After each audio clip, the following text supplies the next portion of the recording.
Hey everybody, welcome to the Numora channel.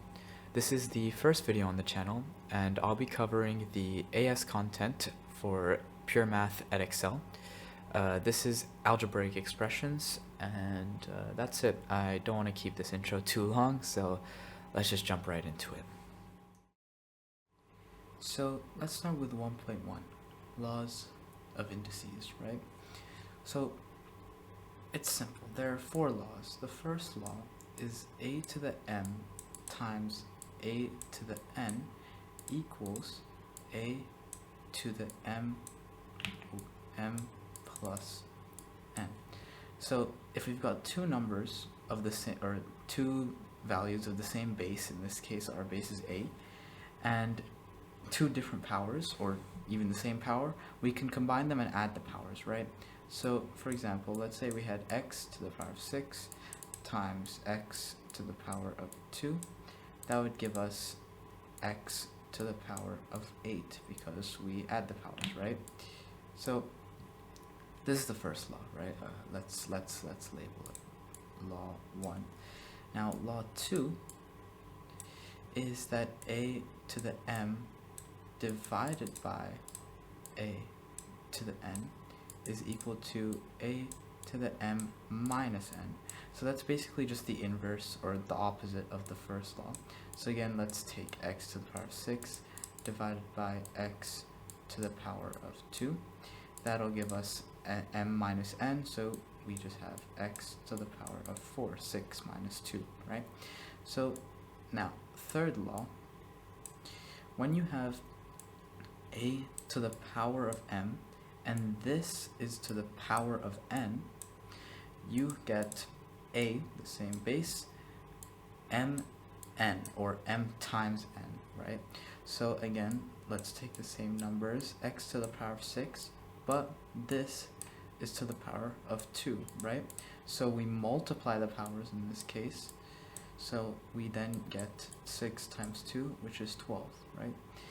And then we have the fourth law, which is that ab to the power of m is a to the power of m times b to the power of m. So for example, if we have xy to the power of 6, that's the same as x to the power of 6 times y to the power of 6. So here is example 1, right? Simplify these expressions. So it's simple enough. Let's start with a. X to the power of 2 times x to the power of 5. Using the first law, we know that we can just add the powers to get x to the power of 7. Now b, 2r to the power of 2 times 3r to the power of 3. Now when you have coefficients, you simply just follow whatever operation is given to us, or like what we can see. So in this case, 2 times 3 is 6. Our base is r, that stays the same. And then again, we can use the first law. 2 plus 3 will give us r to the power of 5. C, b to the power of 7 divided by b to the power of 4. We use the second law now. So we have 7 minus 4 due to that. So we have b to the power of 3 as our answer. Then part D, 6x to the power of 5 divided by 3x to the power of 3. Again, the coefficients just follow whatever operation is there. So again, so now we have D, 6x to the power of 5 divided by 3x to the power of 3. Again, the coefficients just follow whatever operation is there. So 6 divided by 3 will give us 2. Our base is x. And then 5 using the second law, 5 minus 3 will give us a power of 2. Then part E. So now in part E, we've got some use of the third law.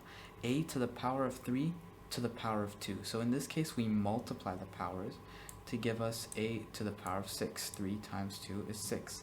And we still have this times 2a to the power of 2 part here, right? So again, the coefficients we just multiplied. This is basically a coefficient of 1. So we've got 2 Then a to the power of 6 times a to the power of 2, we add the powers due to the first law, and we get a to the power of 8. And then finally, part f is 3x to the power of 2 times, or to the power of 3. Again, the coefficient just follows whatever operation is there, so 3 to the power of 3 gives us 27. Then we've got an x, and then 2x to the power of 2 to the power of 3, so we multiply the powers because of the third law, and that gives us 2 times 3 is 6, and then we still have divided by x to the power of 4. So since we have x to the power of 6 divided by x to the power of 4, we subtract the powers, and that will give us 27 x to the power of 2, because 6 minus 4 is 2, and this coefficient is 1, so 27 divided by 1 is still just 27. So now let's just look at these kinds of questions, right? These questions are really not that bad. In fact, I'm only going to look at, let's say, A and F as examples, right? So let's start with A. In this case, because we've got a plus here, we can't really combine them. We can only combine them if it's a multiplication or division, or to the power again. So in this case, we've got an addition, so we can't really combine these terms, but we have a division by 2x. And what we can do is apply this 2x separately, or apply this divide by 2x separately to each term. So if I were to write this out, we'd have 6x to the power 4 over 2x plus 10x to the power of 6 also over 2x. So I haven't done anything here. I've simply split these two terms into separate terms, right? Because the denominator is 2x, that's the common denominator. You can split these terms into the same denominator, and now we can apply the laws of indices separately to these two. So in this case, we've got 6 divided by 2, which will give us 3. Our base is x, and then 4 divided by, this is technically a 1 over here, so 4 divided by 1, or x to the power 4 divided by x to the power of 1, which is just 4 minus 1, so we have a power of 3, right? So that's how you do for this term. And then this term, it's the same laws. 10 over 2 is 5, and then x to the power of 6 divided by x to the power of 1, we subtract them, so 6 minus 1, 5x to the power of 5. And that's as simplified as you can go, because again, we've got this plus in the middle, and we can't really combine these terms unless they have the same power. Then let's move on to f. So we've got 9x to the power of 5, again, or minus 5x to the power of 3 over 3x. Again, I'm going to split the terms here, so let's take 9x to the power of 5 over 3x minus 5x to the power of 3 over, also over 3x, right? And now we can apply the laws of indices to these separately. So 9x to the power of 5 over 3x, 9 over 3 is 3, and then x to the power of 5 over x to the power of 1 is 4, 5 minus 1. And then 5 over 3, well, we'll just simply write it in fractional form like this, 5 over 3x, and then x to the power of 3 over x to the power of 1, 3 minus 1, 5 over 3x to the power of 2, and that's it. That's as simplified as it gets once again. So yeah, that's it for laws of indices. It's really not that difficult to get the hang of. It's pretty simple, I think. Yeah, that's about it. So next we've got 1.2, expanding brackets, and expanding brackets is pretty simple. So if we look at part A here, right, let's just copy it down. We've got x plus 5 times x plus 2, and in expanding brackets, we basically want to look at every term in the first bracket and multiply it by every term in the second bracket. So let's go one by one. If we look at the first term in this bracket, we want to multiply it by the first term in the second bracket and the second term in the second bracket. So we're multiplying x by every term in this bracket. Then we look at the next term, 5, and we multiply that by x and that by 2. So we're multiplying that by every term in the next bracket as well. So let me just do it out so it's easier to understand. So we're looking at x. First, we multiply by x in the other bracket to give us x squared. Then we multiply that x by 2, giving us 2x. And then now, since there are no more terms in this bracket for us to multiply this x by, we look at the next term in this bracket, which is the 5, and multiply this 5 by every term in this bracket. So first we have 5 times x, which is 5x. And then we've got 5 times 2, which is just 10. And then this x squared is not going to change, but we can collect this 2x and 5x. We can collect like terms to give us 7x. And the 10 will not change either, giving us x squared plus 7x plus 10. Now we can try part B, x minus 2y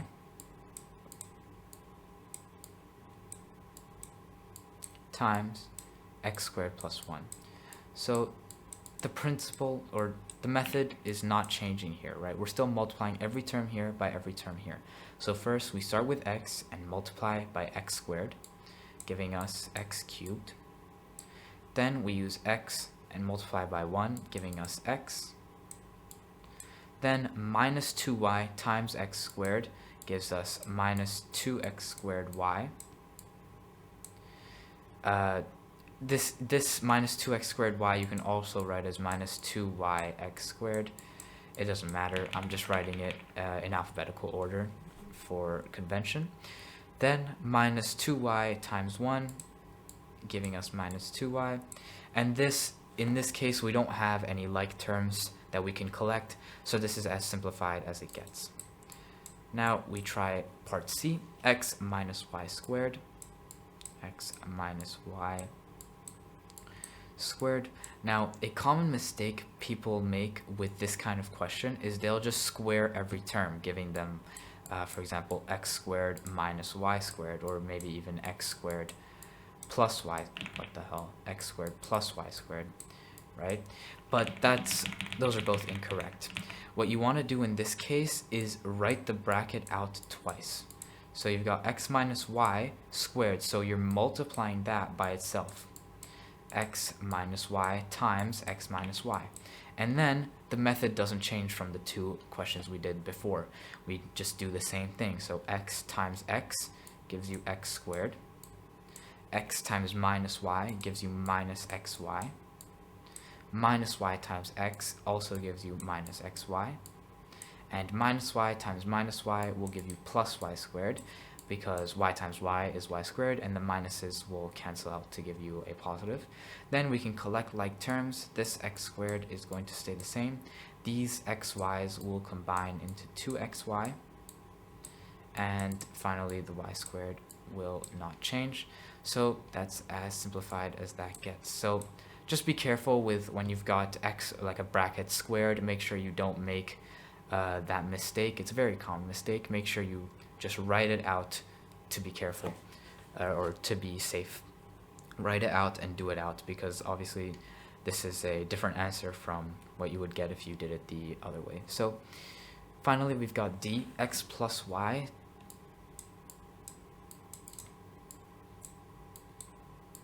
times 3x minus 2y minus 4, right?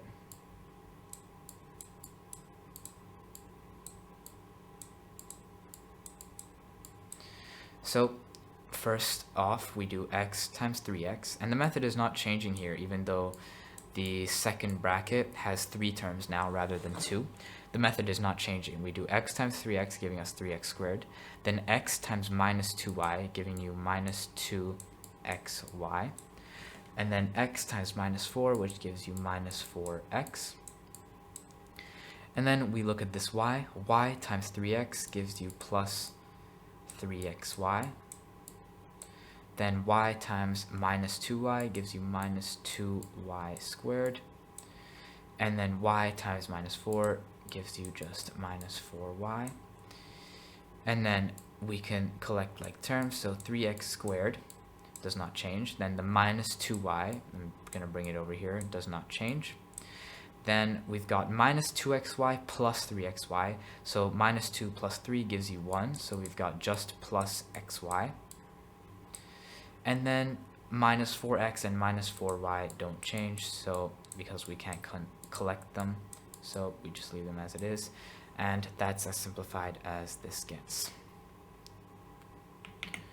So one last thing I want to bring to attention is if we've got more than 2 brackets. Now, there's nothing to worry about in this case. What you can do is think about the first 2 brackets, expand these, and then you'll have 1 bracket left over out of these 2, and then expand that with this. So if I do this example here, let's focus on just the first 2 brackets. So we've got x times x, which will give us x squared. Then x times minus 3, which will give us minus 3x. Then 2 times x, which will give us plus 2x. And then 2 times minus 3, which will give us minus 6, right? Then this, since we only focused on the first 2 brackets, now we've got 1 bracket, and we've got x plus 4 still here, right? And now we've got 2 brackets again, right?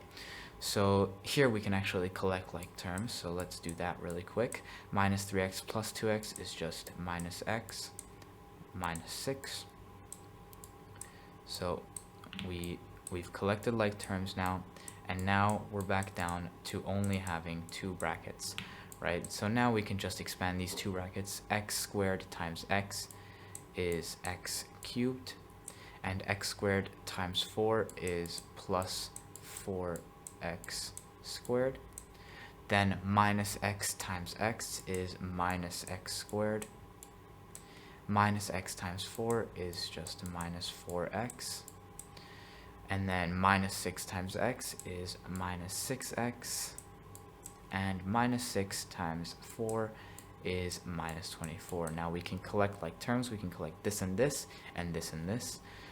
So x cubed will stay the same. Plus 4x squared minus x squared will give us 3x squared. And minus 4x minus 6x will collect to minus 10x.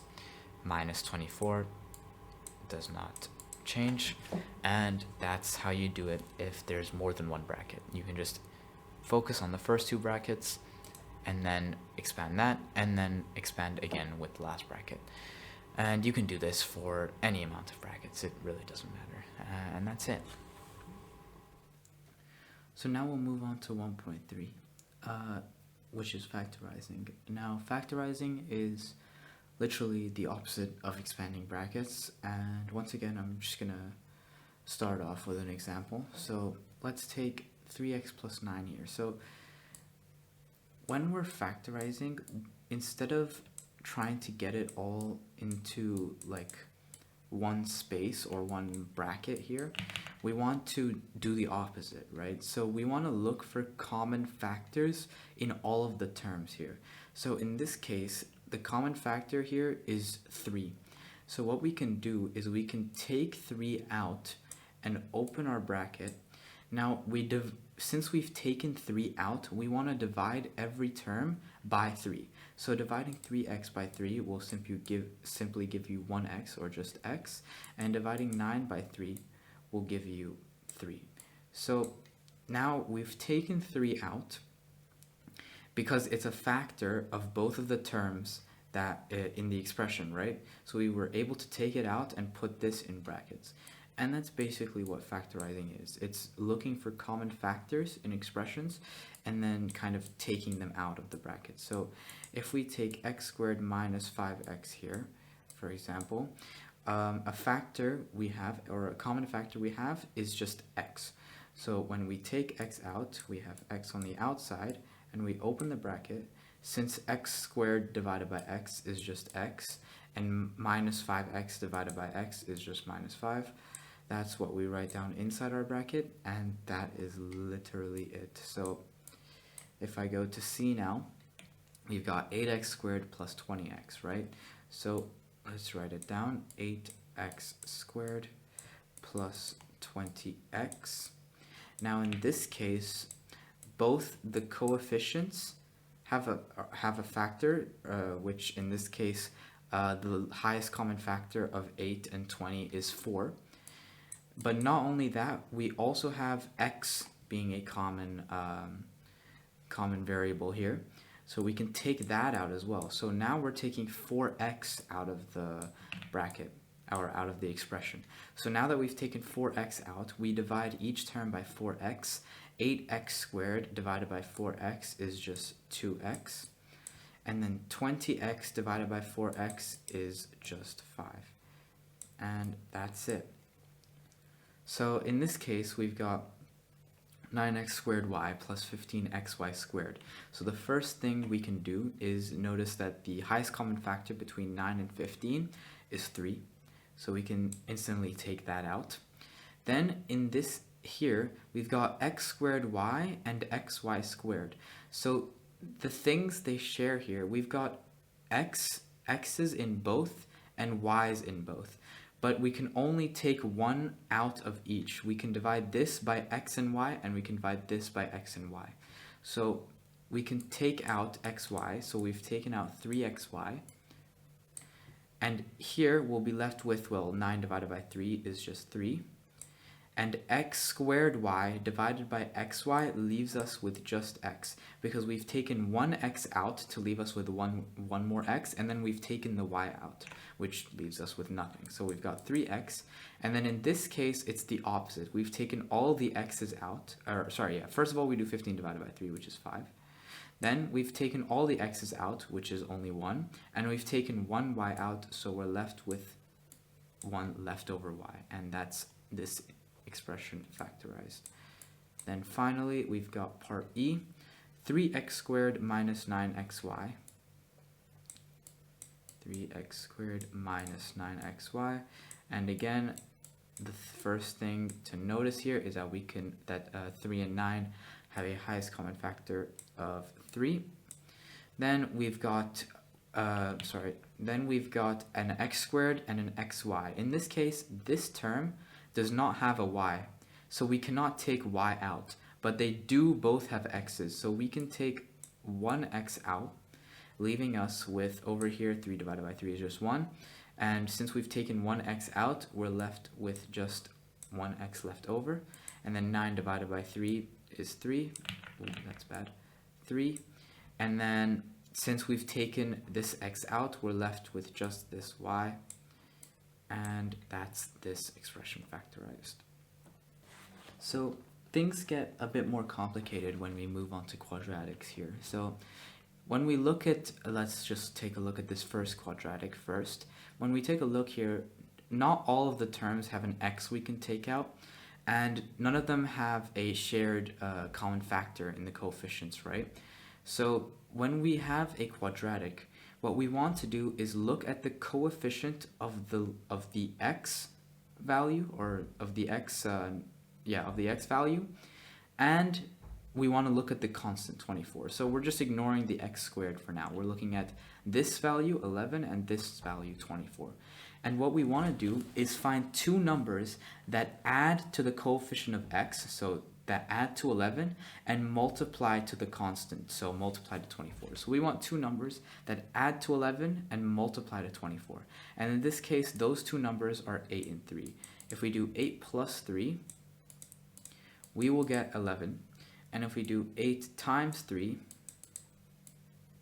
that gives us 24, right?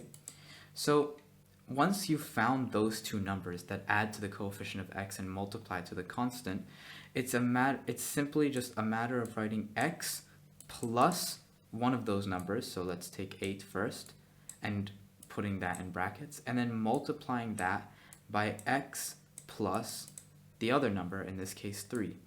So we put that in brackets, and that is literally it. That's how you factorize a quadratic when there's no coefficient on x. We'll look at that afterwards. So when there's no coefficient on x and it's just a 1, we can use this trick where we find two numbers that add to this and multiply to this, and then put those in brackets. So let's take a look at this example here. In this case, we've got a negative number as the coefficient of x, right? But that's okay. That doesn't really make a difference, because the two numbers that add to -8 and multiply to 12, well, when you've got a positive number for the constant, you know that you're either looking for two positive numbers or two negative numbers, because a negative number and a positive number will never multiply to a positive number, right?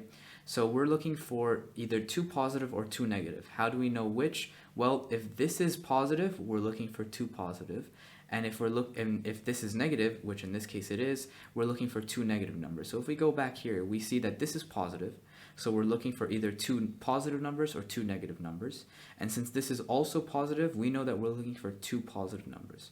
Whereas here, because it's negative and this is positive, we know we're either looking for two positive or two negative. And since this is negative, we know we're looking for two negative numbers, right? And those two negative numbers are -6, and -2, because -6 minus 2 will give you -8, but -6 times -2 will give you, well, positive 12, right?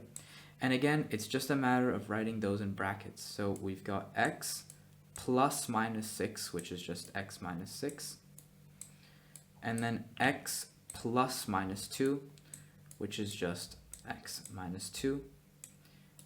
And that's it. That's how you do it when you've got a negative number here. So now, what if this constant was a negative number rather than a positive number? Well, because it's negative, we know we're looking for one negative number and one positive number, because two positive numbers or two negative numbers will never multiply to a negative number. It's just not possible, right? So if we've got a negative number as the constant, then we're going to look back to this coefficient of x, right? And in this case, the coefficient of x is negative. And since we're looking for two numbers that add to this, we know that the negative number of the two numbers we're looking for will have a larger magnitude than the positive number, right? So first of all, let's find two numbers that multiply to a magnitude of 24. Well, in this case, the two numbers that we're going to use are 4 and 6, right? So how do we know which one needs to be negative? Well, we are going to look at this number over here. Since it's a -2 and not a positive 2, we know that the six needs to be the negative number, and the 4 needs to be the positive number, because that will give us -2. If the 4 was negative and the 6 was positive, that would give us +2, which is not what we're looking for. We're looking for -2, right? So if this is a negative number, the magnitude of the negative number in the two numbers we're looking for is bigger. So 6 is bigger than 4, and since this is negative, we know that 6 needs to be the negative number. And of course, -6 times 4 is -24. And again, we just write it in brackets, x minus 6 in brackets, that's this number, and then x plus 4, the other number, and that's it. Now, if we look at the other case where this number is positive and this number is negative, well, we know because this is negative that we're looking for a negative and a positive number, and since this is positive, the number with the positive number is the one in this case that's going to have the larger magnitude. So in this case, the two numbers we're looking at are 8 and 5. Those two factors of 40. Those two numbers are factors of 40, and we can get to 3 by adding them. So because we've got 8 and 5, we know that because this is positive, the 8 is going to be the positive number, and the smaller number, 5, is going to be the negative. 8 minus 5 gives us 3, and 8 times minus 5 will give us minus 40. And finally, we just write it in brackets, x plus 8, and are multiplied by x minus 5, and that's it. That's how you factorize quadratics when there's no coefficient in front of the x squared. So the final thing I want to cover here is when there's a coefficient in front of the x squared. So Here we've got a coefficient in front of the x squared. None of these coefficients of any of the numbers 2, 5, or 2, none of them have any, they don't have any common factors that we can take out, and not all of them have x's, so we can't take out x either. Now, we're going to do this a little bit differently from how we were doing the previous ones. We can't just find two numbers that multiply to 2 and add to 5, because we've got this number in front of the x squared to worry about now. But we can do things a little bit similarly. Now, we're not going to change this 5x, but we are going to change this number. And how are we going to change it? We're going to change it by multiplying it by the coefficient of x squared. So in this case, we've just got 2 times 2, giving us a new number of 4. Now, once we've obtained this new number, we want two numbers that still add to 5x, but instead of multiplying to 2, they multiply to 4, the new number that we found. And in this case, those two numbers are just 4 and 1.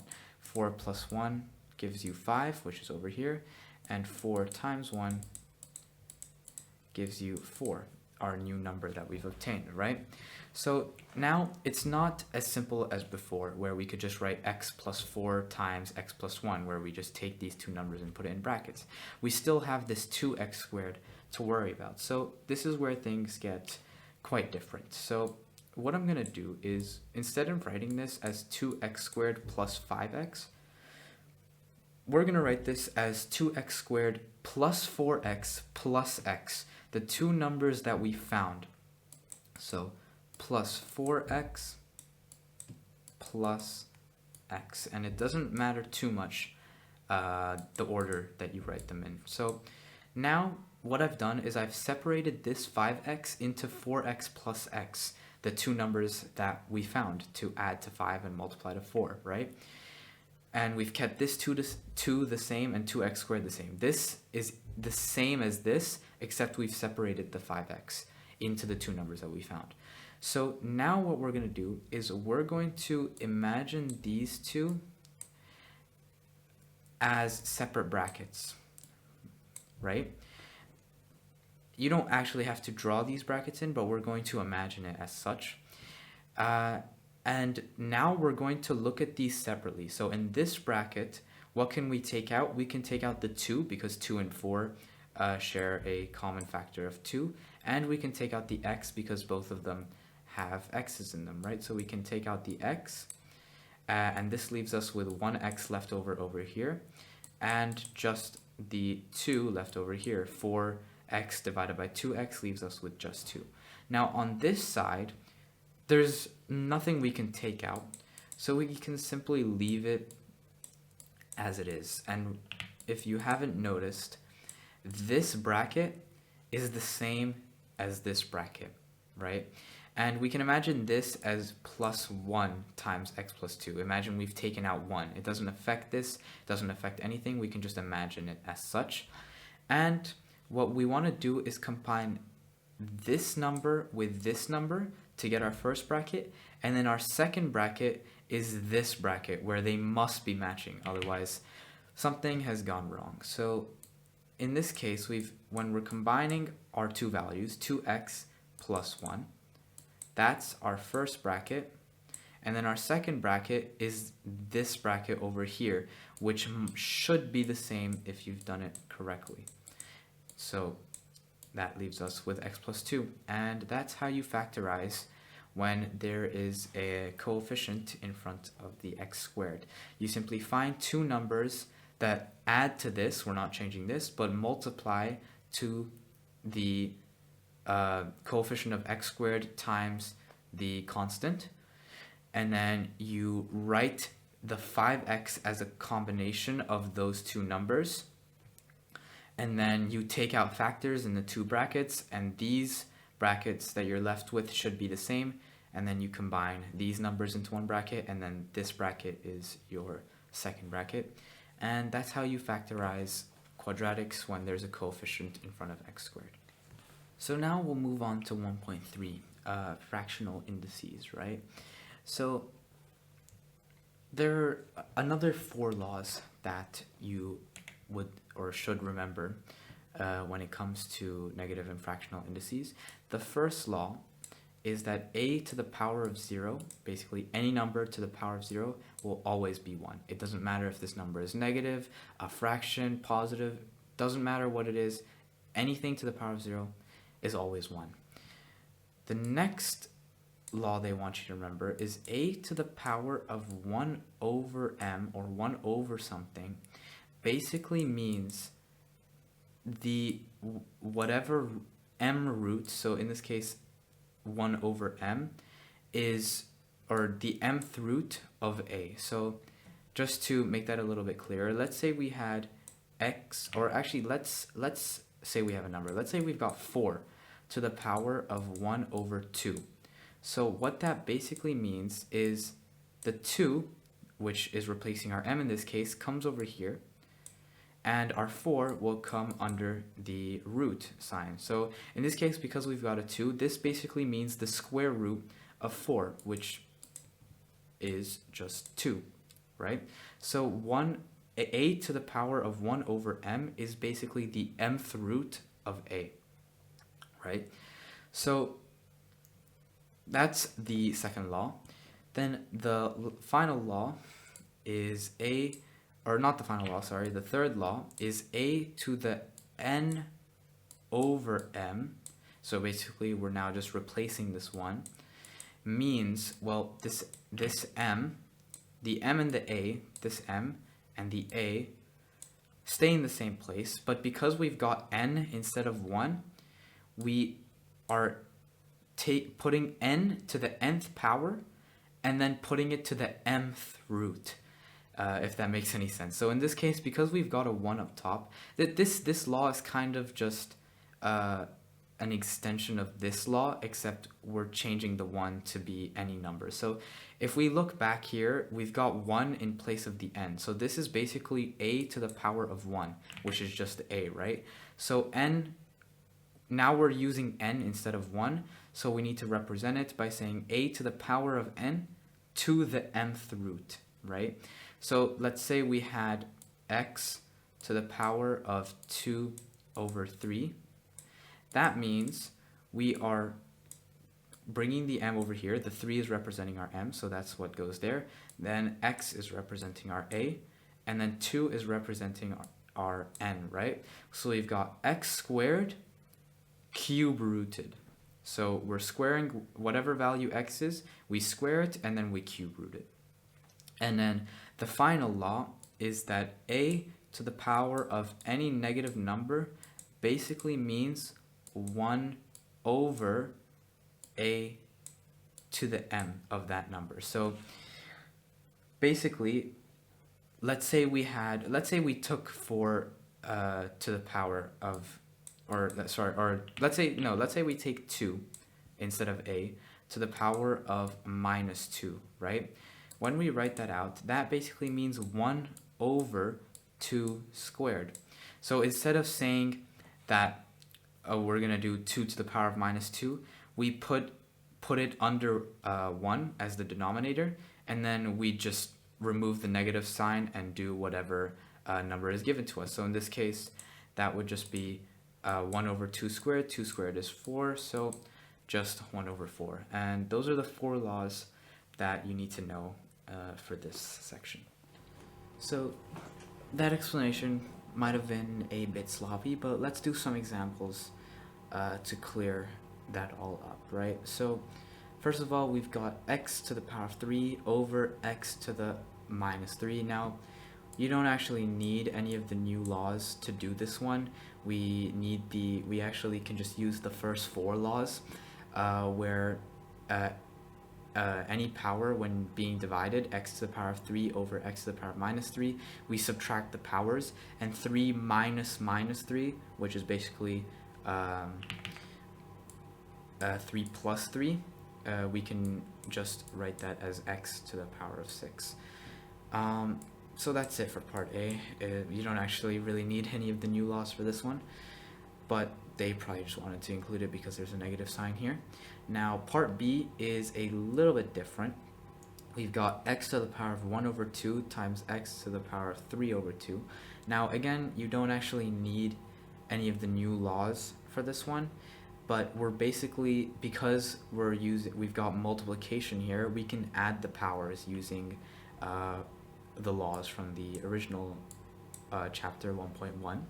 So 1 over 2 plus 3 over 2, or 0.5 plus 1.5 is just 2. So 0.5, or yeah, 0.5 plus 1.5 is 2, so that's just x to the power of 2, or x squared.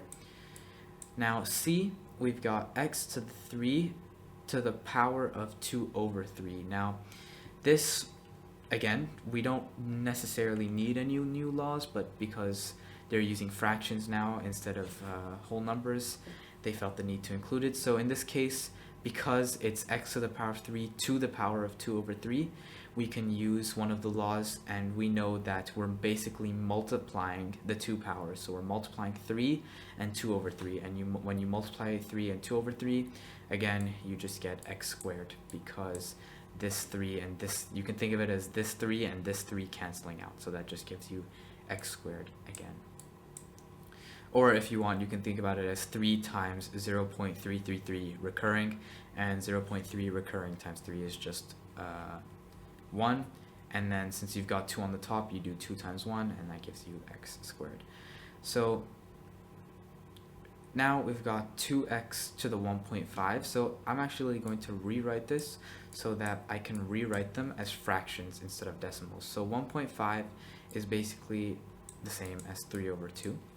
Then we've got divided by, so let me, or yeah, actually let's write it like this, 4x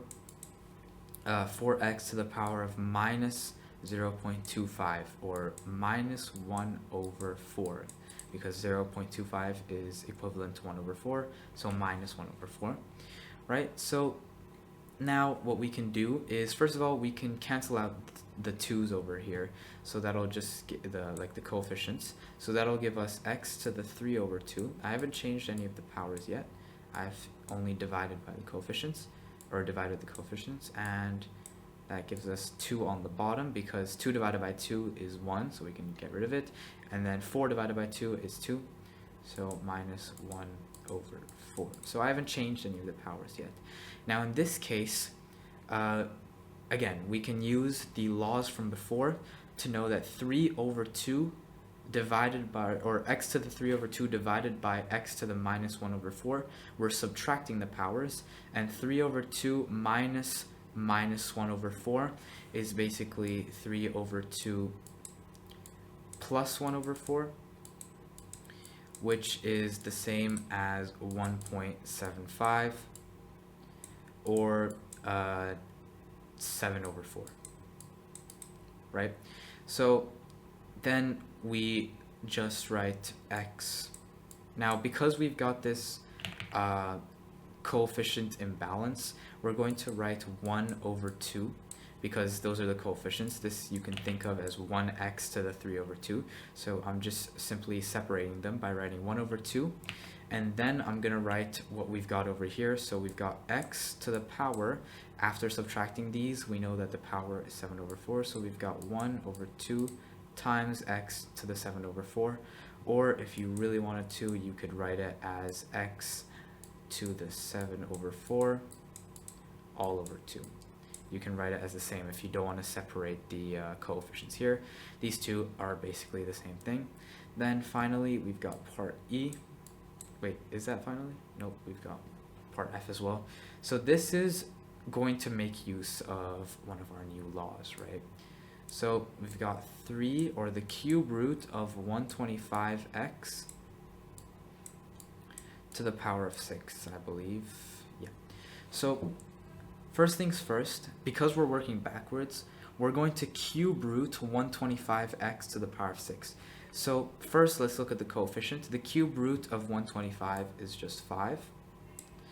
And then looking at this x, well, since it's cube root, we can think of this power as, if we go back to the laws, right, we can think of it as 6 over 3, right? So we can rewrite this as 6 over 3 over here, right? Because we're basically bringing this down. and it'll still be equivalent, right? And then 6 over 3 is just 2, so 5x squared is a simplified version of that, right? So basically, I keep saying basically, we've pretty much just worked backwards. We had this m, or the mth root of a to the n, and we basically brought it back to this to simplify. So we've had the 3 over here, which is representing our m, and we had our 6, which was representing our n. And then when you bring it back to this, 6 over 3 is just 2, and that simplifies into this. Now, finally, we've got f, 2x squared minus x. I'm actually going to rewrite this. 2x squared minus x over x to the power 5, I believe. Yep. X to the power of 5. So first things first, because we've got a sign here that doesn't allow us to really simplify anything, we're going to separate the two terms. So we're going to write it as 2x squared over x to the power 5, which is the denominator, minus x over x to the power 5, right? So then we're going to simplify these two. Doing this, we get 2 over 5, which x to the power of 2 over x to the power 5. So we subtract the powers. So we end up with, because 2 over 1 is still 2, for the coefficients, 2 over 1 is still 2. So 2x, and then 2 minus 5 is minus 3. Then over here, we've got x over x to the 5. So again, we just simplify by using laws of indices, and we know that this is basically x to the 1. And since we're dividing, we do 1 minus 5, which gives us x to the minus 4. Now, we're not done here just yet. We can still use one of the laws that I mentioned here. A to the power of minus m equals 1 over a to the m, right? So in this case, we've got 2x to the minus 3 and minus x to the minus 4. So we've got negative powers here, right? So we can use that law. Now, first of all, if this had no coefficient, it would simply be 1 over x to the 3, right? Because we're basically putting this over 1 and then getting rid of the minus sign. But because we've got a 2 over here, we need to multiply this by 2, which basically puts the 2 on top instead of a 1. So we end up with 2 over x cubed for this side. And then minus this, because we've got no coefficient, we can just write the 1. And then it's just x to the power 4. And that's it. You can't simplify this any further. So let's look at one final question here. We've got, given that y equals 1 over 8x cubed, express each of the following terms in the form kx to the power of n, where k and n are constants, right? And we've got part A and a part B, right? So both of these are in terms of y, but we want them in terms of x. And we know what y equals in terms of x. So we can basically sub this in for y in both cases. So first of all, we've got a y here, which gives us 1 over 8x to the power of 3. And all of this is to the power of 1 over 3, right? So we've got 1 over 8x to the power of 3 to the power of 1 over 3, right? So the first thing that you want to do is look at the coefficient. So the 1 over 3, we can rewrite this as the cube root of 1 over 8x cubed, right? Now, the cube root of 1 over 8 is 1 over 2, because 1 over 2 times 1 over 2 will give you 1 over 4, and then 1 over 4 times 1 over 2 again will give you 1 over 8. So we can first of all write that. And then we're looking at the cube root of x cubed. So these simply just cancel out, and you're left with x to the power of 1. Because if we look at it over here, we know that we're looking at x cubed to the power of 1 over 3. And using laws of indices, we know that we multiply these, and multiplying these will give us 3 over 3, which can be simplified to 1, which is why we just have a half x over here. And is that in the form? Yes, because n in this case is just 1, and 1 over 2 is representing our k. So now let's try part B, right? So part B says we've got 1 over 2y to the minus 2. So let's write that, but let's substitute in this for y, right? So we're substituting in 1 over 8x cubed in place of y, and then that is all to the power of minus 2, right? So now let's forget about this 1 over 2 for a second, so let's just leave it alone. Now we can rewrite this because we've got the minus 2 over here. We can put that all over 1 and write it as 1 over 8x cubed, so that stays the same. And then all of that is being squared, right? So using our laws of indices, we're getting rid of the minus sign and just putting it as a positive number, and we're putting it all over 1, right? So then again, let's just leave our 1 over 2 as it is and simplify this, right?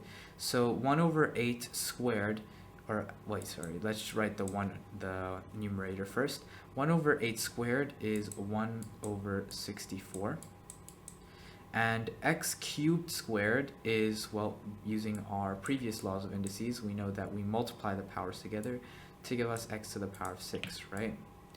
Now, with this fraction, we want to simplify it. So we can multiply it by 64 over 64, which effectively, this is basically just 1, right?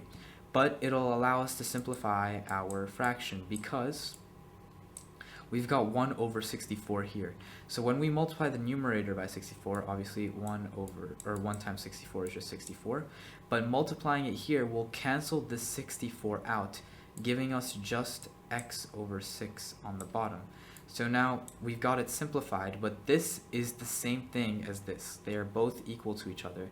We're just multiplying it by 64 over 64, which by technicality is 1, right? Because any number over itself is just 1. So we've got 64 over x to the power of 6, and then we want to half that. So we just half the numerator, and that gives us 32 over x to the power of 6. So we've got this now, but we're not done with the question just yet, because remember the question wants it in the form kx to the n, right? So first things first, let's think of this as 32 times 1 over x to the 6. Okay, and basically what we're doing here is we're just bringing this 32 down and then writing this fraction as it would be after bringing 32 down, right? Or dividing by 32, you could say. So this 1 over x to the 6, using our laws of indices, we know that we can rewrite this 1 over x to the 6. We can rewrite this as x to the minus 6, right? So if we can rewrite this as x to the minus 6, then we can put that in here and then multiply it by 32. So this we can rewrite as 32 times x to the minus 6, and now it's in the form kx to the n. So let's move on to 1.5, which is called Surds.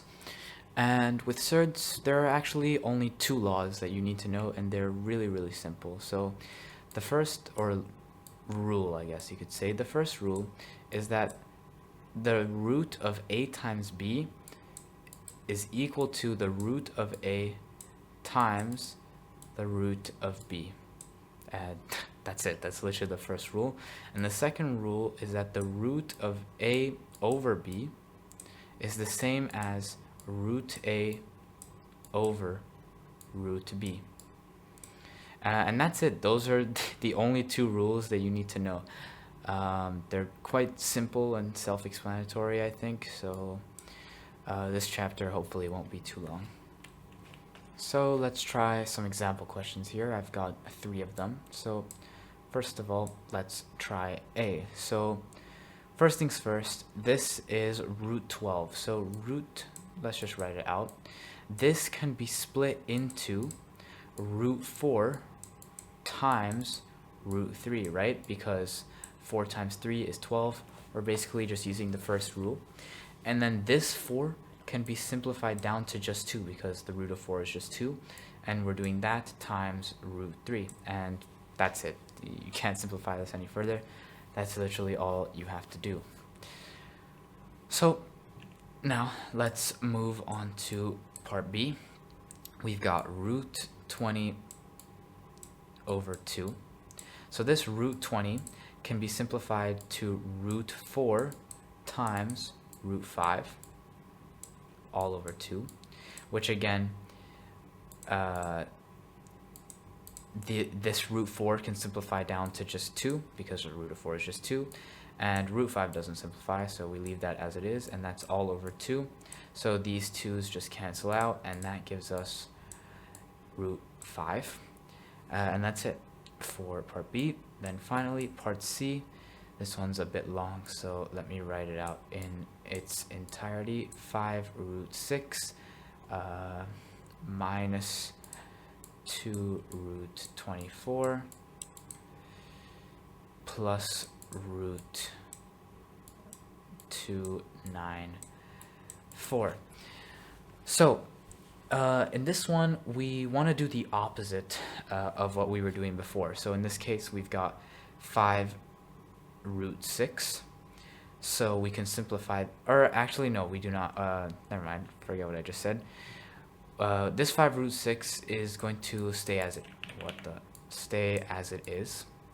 This is going to become minus 2 times root 4 times root 6, right? Because 24 can split into 4 and 6.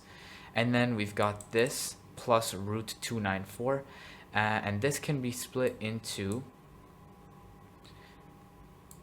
root 49 times root 6.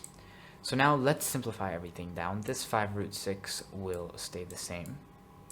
This is going to become, because this 4 simplifies down, we've got root 4, which is just 2, and then 2 times 2 is 4, so minus 4 root 6, because that doesn't simplify. And then root 49 is just 7, so 7 root 6. And since we've got root 6 on all of these, we can collect them all together. So 5 minus 4 is 1, plus 7 is 8, giving us 8 root 6 as our final answer. So let's just look at one last question here. Simplify root 75 minus root 12, giving your answer in the form a root 3, where a is an integer. So let's write that out. Root 75 minus root 12. This root 75 can be simplified down to, or not simplified, but broken into root 25 times root 3. Then we've got minus, this can be broken down, this root 12 can be broken down into root 4 times root 3. Then both this root 25 can simplify into just 5 because it's a square number, so we've got 5 root 3 minus this root 4 becomes 2 root 3, and then because we've got root 3 on both of these terms, we can just collect them. 5 minus 2 is 3, and we get 3 root 3 as our answer, where a is 3 and root 3 is root 3, so that's the correct form. That's the answer. So now we move on to the final section of Algebraic Expressions 1.6, which is rationalizing the denominator. And basically what that means is if you've got a surd in any denominator, then you basically just want to get rid of it. Rationalizing the denominator is basically just getting rid of surds if they're in denominators. So there are 3 rules you want to know. The first one is 1 over root a. So when you want to rationalize this, you will multiply it by root a over root a, which again, anything over itself is just effectively 1, but that'll allow us to get rid of the surd on the bottom, root a. The second law is if you've got 1 over, let's say, a plus root b, Then you multiply it by a minus root b over a minus root b. So again, because it's the same thing over itself, that's effectively 1, but it'll allow us to get rid of the surd on the denominator. And the last rule is basically the opposite of the second one. It's if you've got a minus root b, you multiply it by a plus root b over a plus root b. So basically, on the bottom, if you've got a plus root b or a minus root b, you multiply it by a and then root b with the opposite sign. So in a plus root b, you multiply by a minus root b over a minus root b. And if you've got a minus root b already, then you multiply by a plus root b over a plus root b. So let me do a couple questions to explain this. So I'm just going to do these 4 parts here. So let's start with a. We've got 1 over root 3. So we can just use the first rule, where if we've got a surd alone on the bottom, we just multiply this by root 3 over root 3. So that'll simplify to, well, root 3 over root 3 gives us 3 on the bottom, and 1 times root 3 gives us root 3 on the top. So now we no longer have a surd on the bottom. It doesn't matter if it's on the top now, but we've got rid of it on the bottom, and that's what matters. So we've rationalized that denominator. Now, we've got 1 over 3 plus root 2. So this is obviously a little bit different. We're going to use the second rule now, where we're going to multiply it by 3. This number stays the same, but we're making the surd negative now, so minus root 2. 3 minus root 2. So let's bring it down. Obviously, this one is just going to be 1 times 3 minus root 2 is just 3 minus root 2. And then let's go to the side here just to do this 3 plus root 2 in brackets times 3 minus root 2. It always helps to go to the side and do this separately to simplify things. So we have 3 times 3 is 9, and then 3 times minus root 2 is minus 3 root 2. And then we've got root 2 times 3, which is plus 3 root 2, and that's the reason that this works, because these surds will cancel out, and root 2 times minus root 2 is just minus 2, because the root of 2 times the root of 2 is just 2, and we've got 1 is negative, so minus 2. So that's why this works. These will cancel out and leave you with 9 minus 2, which is 7, right? So we've got 3 minus root 2 over 7. So now let's do part C. Root 5 plus root 2 over root 5 minus root 2. So we flip this sign and multiply. So root 5 plus root 2, because we're flipping the sign, over root 5 plus root 2. So let's look at the numerator first and multiply them. So we've got root 5 plus root 2 times root 5 plus root 2, which is just itself. So now we've got root 5 times root 5 is just 5.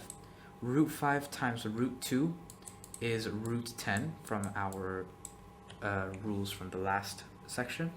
And then root 2 times root 5 is again root 10. And then root 2 times root 2 is simply 2. So we can collect the 5 and the 2 to give us 7, and we can collect the root 10s to give us 7 plus 2 root 10. So this is our numerator. Now we want our denominator, right? So we're doing root 5 minus root 2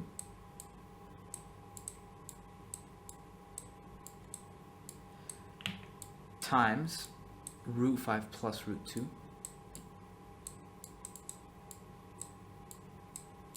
which will give us root 5 times root 5 is just 5. Root 5 times root 2 is root 10. Minus root 2 times root 5 is minus root 10. So these will cancel out. And then minus root 2 times root 2 is minus 2. So these cancel out and these collect to give us 3.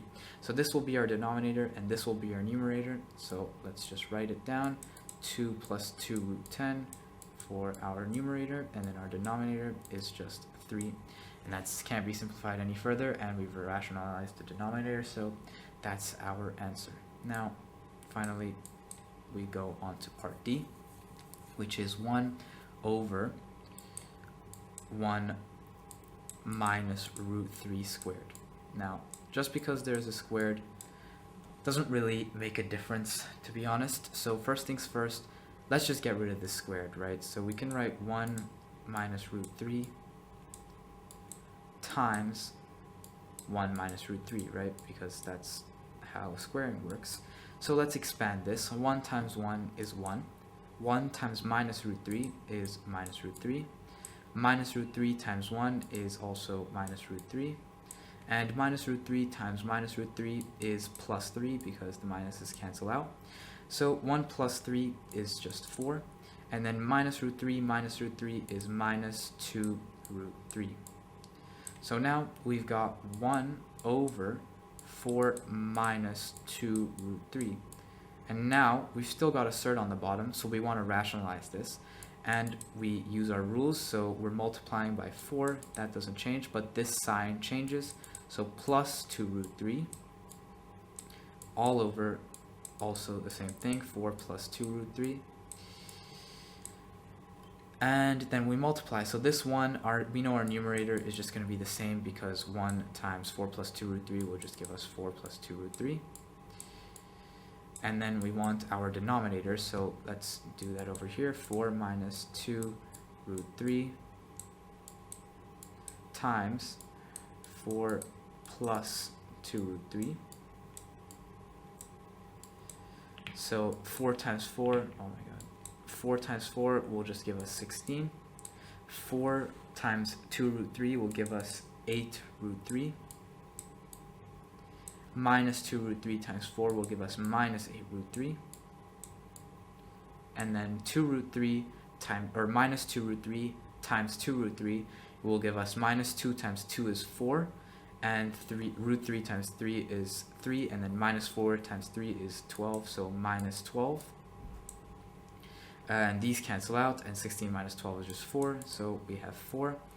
So we've got 4 over here. Now we've rationalized the denominator, but this isn't technically as simplified as it can get because we can divide everything by 2. So we can put this as 2 plus root 3 all over 2. And that's our final answer. We rationalized the denominator and simplified the fraction. And that's it for rationalizing the denominator, and actually that's it for all of algebraic expressions. So I hope you were able to find some use out of this video, and you can leave any questions or anything you might be confused about in the comments, and I'll try to respond to everything to the best of my ability. And yeah, that's about it. I mean, I hope you enjoyed, and I hope my explanations weren't too sloppy or anything like that. So yeah, thank you for watching, and I'll see you in the next video.